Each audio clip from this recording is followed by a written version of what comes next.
En el episodio anterior hablamos del fundamento teológico en el cual descansan los 6 pilares o propósitos de la Iglesia y tocamos los 2 primeros propósitos, que son exaltar a Dios mediante la alabanza y evangelizar al mundo mediante la proclamación del Evangelio y las misiones. Ahora, en este episodio vamos a ver los últimos 4 pilares o propósitos restantes de la Iglesia, que son equipar a los creyentes mediante la enseñanza y mentoría, edificar a otros a través del ministerio y el servicio, encontrarnos con Dios mediante la oración y alentarnos unos a otros a través del compañerismo. Así que, ¿están listas? Acompáñenme.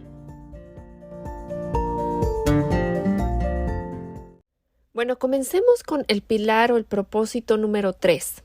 Las invito a escuchar en el episodio 68 los 2 primeros. Y el pilar 3 es equipar a los creyentes mediante la enseñanza y la mentoría.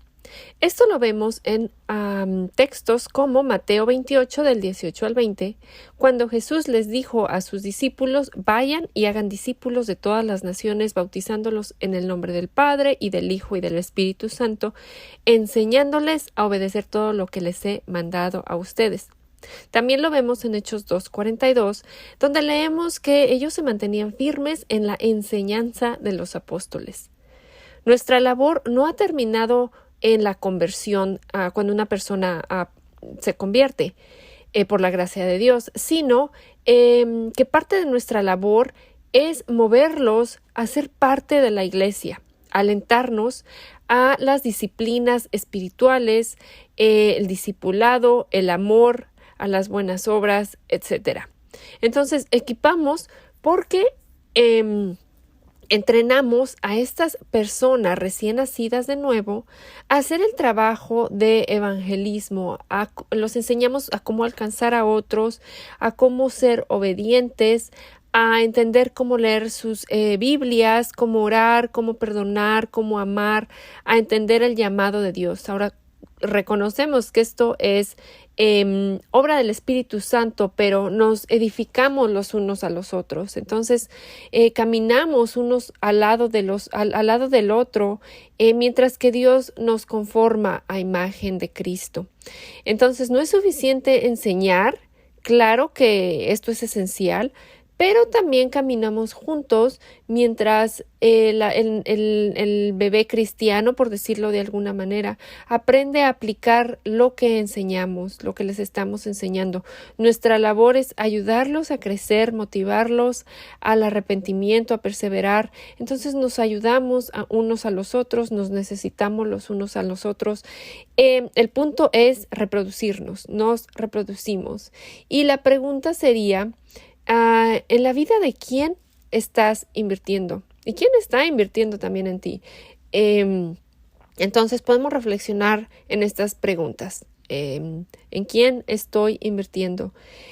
El pilar o propósito número 4 es que edificamos a otros a través del ministerio y del servicio.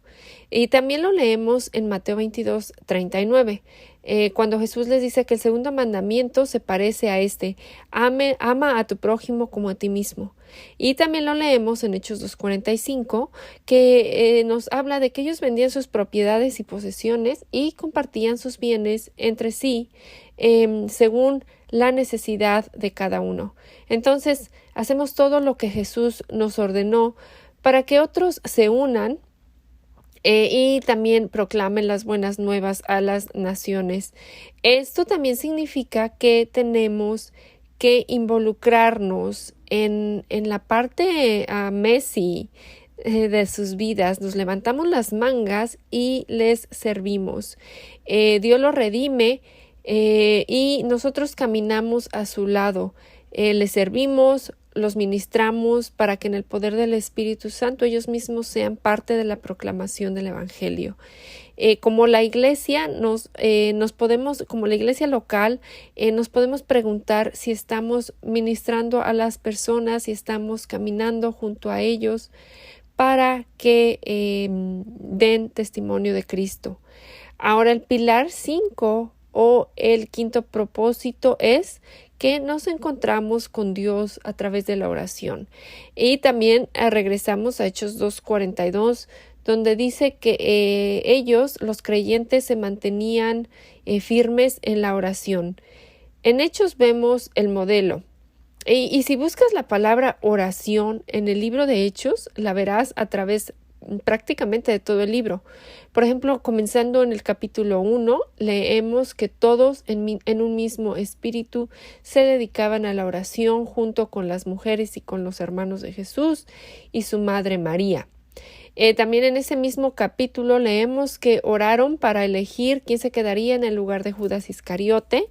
En el capítulo 2 hemos visto que se mantenían firmes en la oración. En el capítulo 4 leemos que unánimes alzaban su voz en oración, etc. El punto es que la oración es algo que definitivamente podemos aprender de la iglesia primitiva.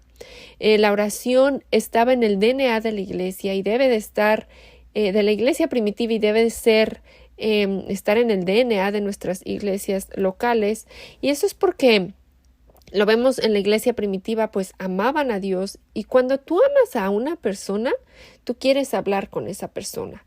Ellos sabían que Dios los había llamado a hacer algo que ellos no podían hacer por ellos mismos, al igual que nosotros ahora.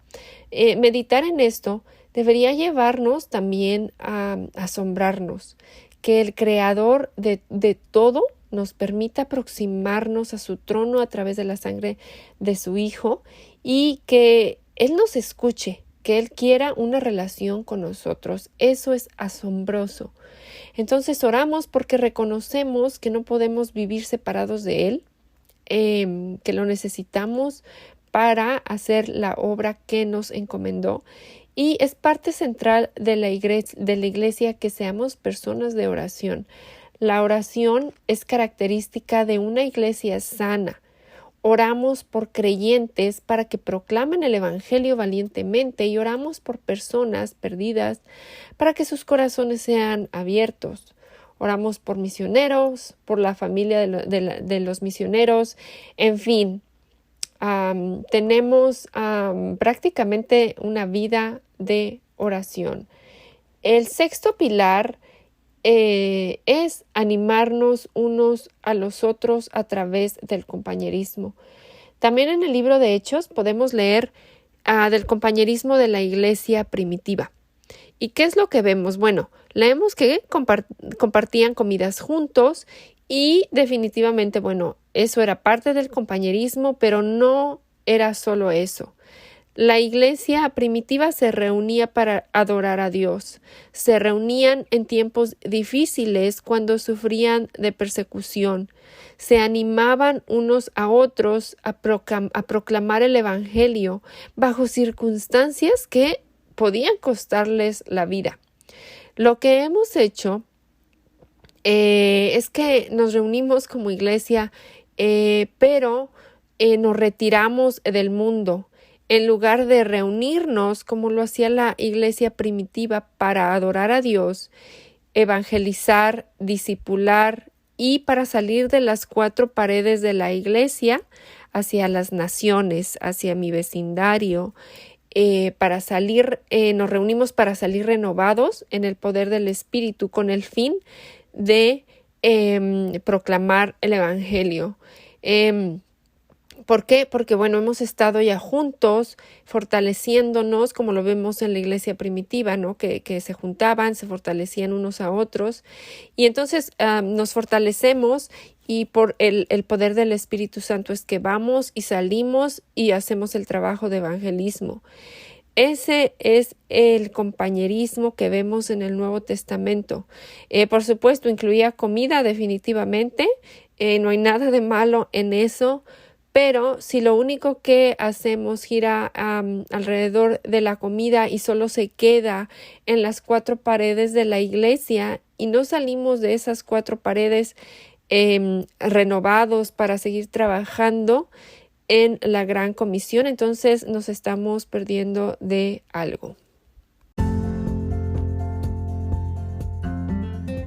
Entonces, bueno, repasando los 6 pilares a los cuales vimos en el episodio anterior, en el episodio 68 y en este, los 6 pilares o propósitos de la iglesia que descansan en un fundamento teológico sano. Uno es exaltar a Dios mediante la alabanza, evangelizar al mundo mediante la proclamación y misiones, equipar creyentes mediante la enseñanza y mentoría, edificar a otros mediante el ministerio y el servicio, encontrarnos con Dios mediante la oración y animarnos los unos, edificarnos los unos a los otros mediante el compañerismo y la hermandad.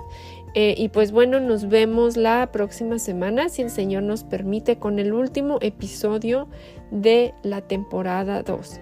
Que el Señor las bendiga.